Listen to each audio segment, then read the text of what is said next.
Olá a todos, meu nome é Sidney Matana Júnior, eu sou arquiteto, especialista em design de interiores pela Universidade de Passo Fundo e vou apresentar a vocês a análise de pós-ocupação em acessibilidade para deficientes visuais e ou baixa visão no Centro de Convivência em Passo Fundo. Trabalho desenvolvido com a colega Paula Signor do Nascimento, também arquiteta especialista em design de interiores, sob a orientação da professora Miriam Karasek, professora mestre da Universidade de Passo Fundo.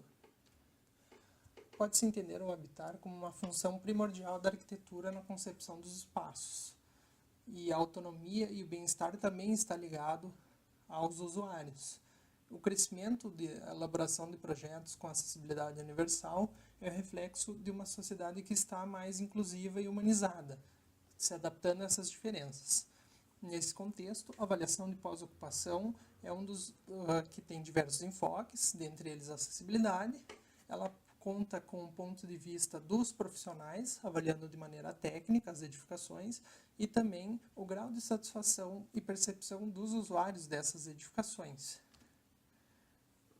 Diversos estudos são realizados com esse fim, avaliando essa percepção dos espaços após a ocupação, e é crescente a preocupação com esses projetos adequados ao design inclusivo, adaptados a crianças, idosos, pessoas com mobilidade reduzida e transitória, e também com algum tipo de necessidade especial, para que elas utilizem os espaços com segurança, conforto e habitem adequadamente esses espaços. O objetivo do trabalho, então, foi realizar uma avaliação pós-ocupação, com foco em acessibilidade, no Centro de Convivência da Universidade de Passo Fundo, direcionado a pessoas com deficiência visual ou baixa visão, que é o número mais expressivo entre os tipos de deficiências, conforme a Pesquisa Nacional de Saúde de 2013.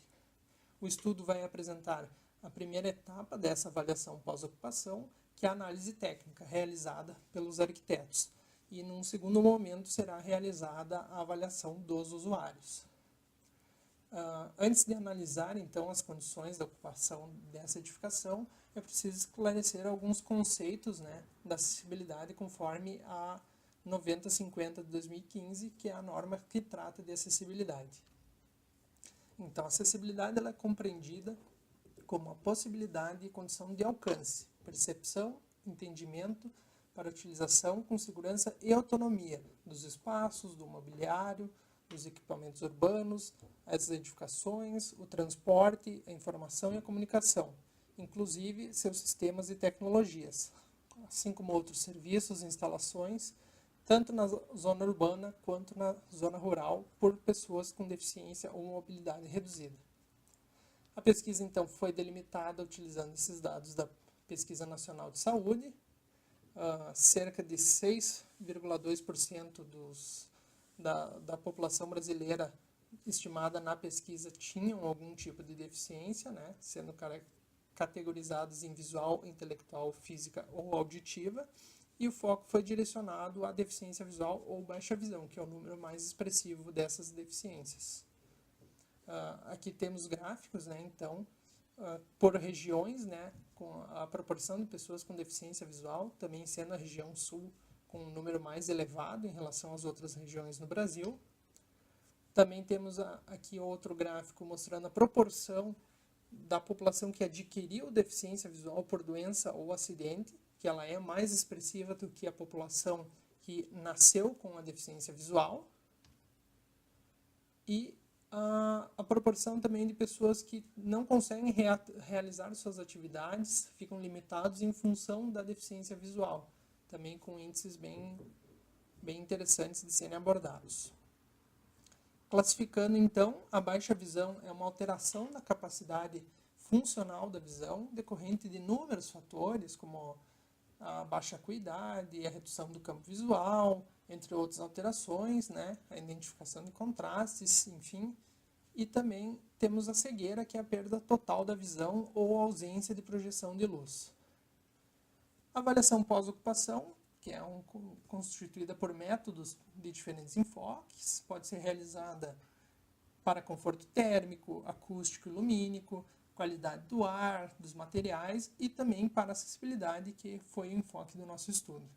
Ela pode ser entendida como um processo de realimentação do projeto de arquitetura e também da parte executiva da construção, uma vez que nós podemos avaliar o desempenho nesses diferentes enfoques após a utilização pelos usuários e podendo fornecer dados para que os próximos projetos façam adequações para melhorar esse desempenho.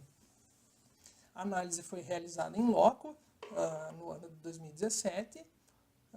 Foram analisadas com base na 9050, que é a norma de acessibilidade, e também na norma 16537 de 2016, que se refere ao piso tátil.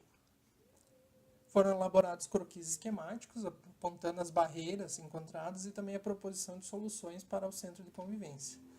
O edifício, então, ele teve sua construção iniciada em 2007, foi inaugurado em 2009, possui uma área construída de aproximadamente 3.700 metros quadrados, conta com estabelecimentos comerciais, atendem aos usuários do campus, né, professores, alunos e demais funcionários da universidade, conta com praças de alimentação, restaurantes, bancos, lojas, sanitários.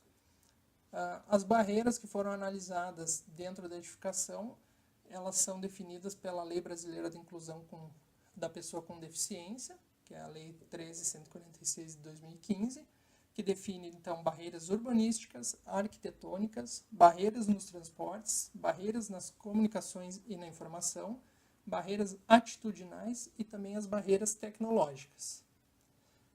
Quanto às barreiras urbanísticas, foi identificada uma descontinuidade no piso podotátil, sendo necessário implantá-lo em todo o campus, né? Há uma descontinuidade que faz com que o usuário não tenha uma rota total de acesso a todas as edificações. Também se denotou uma falta de sinalização nas paradas de ônibus, não em todas, mas em alguns pontos, que ela poderia ser minimizada também juntamente com a implantação dos mapas táteis, né, permitindo essa localização dentro do campus nas áreas externas. Quanto às barreiras arquitetônicas, não se notou nenhuma adaptação para deficientes visuais dentro dos sanitários, apesar de eles estarem adaptados, por exemplo, para cadeirantes. Nas barreiras dos transportes, há pouca sinalização das vias de acesso, semáforos com dispositivos sonoros também, que poderiam auxiliar os deficientes visuais a ter essa autonomia para acesso das edificações. Nas figuras nós podemos notar também dois caminhos que levam ao centro de convivência, um com piso podotátil e outro sem, então também não são todas as rotas que se encontram com condições de acessibilidade. Da barreira das comunicações, nós notamos que os mapas táteis poderiam ter mais atividades identificadas, né? Questões de informações referentes às próprias lojas também, né? Das barreiras atitudinais, há algumas mesas e bancos que foram colocados no corredor de acesso, mas não estão devidamente identificadas nos mapas táteis, né? Então podem vir a constituir alguma barreira. Quanto às barreiras tecnológicas, notamos que poderiam haver avisos sonoros, né, alertando sobre a questão de barreiras, travessias e também para informar e direcionar esses usuários dentro do centro de convivência.